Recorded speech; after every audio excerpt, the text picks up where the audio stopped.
Okay. So John's got a question here. Attachment to Kriyas. I feel it's the process working through my energetic channels. I cannot imagine at this point what it would be like to not have them. I suspect I may be attached to not being healed, and feeling the Kriyas / pain puts me in a state of comfortability because they're so familiar now. Struggling also with a desire to move past them. Somewhat paradoxical. Any advice? Yes, interesting question. So in the beginning, these spontaneous movements, these Kriyas happen. They can be very confusing. They can be alarming. What is this? Why is my body moving like this? Am I possessed? What's going on?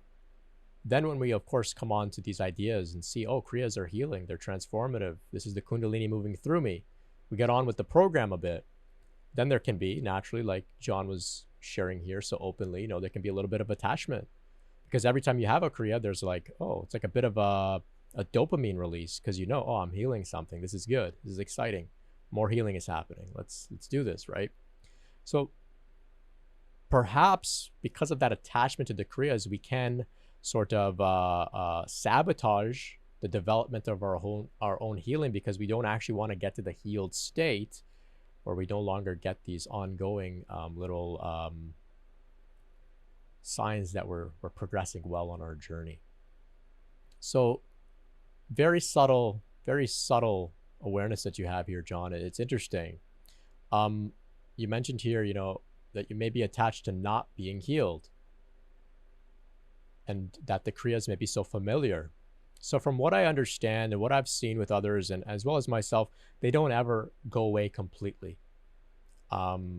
It seems that this process is just like ongoing forever and ever. It's like a flower that keeps blossoming. It just never stops. However, there are some key phases, especially in the earlier points, where the Kriyas, for example, can be very, very intense.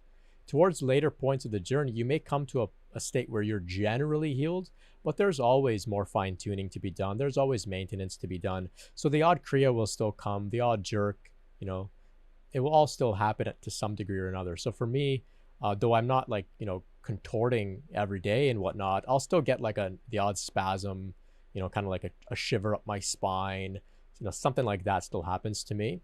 I think that that's quite standard. It doesn't have to necessarily ever go away. But give yourself permission to come to a point where there is stillness and peace. It has a different quality to it than the dynamic movement phase of the journey. The stillness has its own enjoyable parts to it, you could say. So if you're attached to the phenomena, this is okay, but know that the attachment must be released in order for you to continue forward on the journey, and just let it go.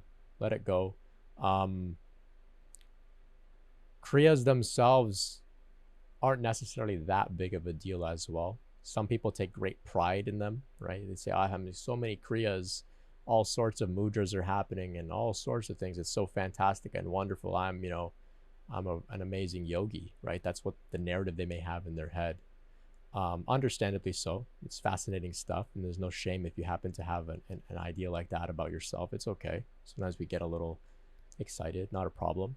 But it's not that big of a deal.